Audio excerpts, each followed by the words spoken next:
જિલ્લામાં 47 ગ્રામ પંચાયત માટે ચૂંટણી યોજાઈ રહી છે। 37 સામાન્ય 10 પેટા ચૂંટણી માટે મતદાન થઈ રહ્યું છે।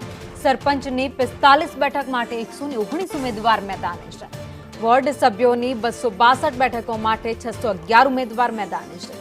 તો વ્યારાના ઊંચામાળા ગ્રામ પંચાયતમાં ચૂંટણી યોજાઈ રહી છે। ગામમાં મતદાન માટે મતદારોનો ધસારો જોવા મળ્યો। જિલ્લામાં 47 ગ્રામ પંચાયતોની ચૂંટણી થઈ રહી છે। મતદાન થઈ રહ્યું છે।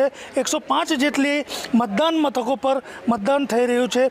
સરપંચની કુલ 45 બેઠકો માટે 119 અને વોર્ડ સભ્યોની 262 બેઠકો માટે 611 ઉમેદવારોનું ભાવિ આજે મતપેટીમાં સીલ થશે।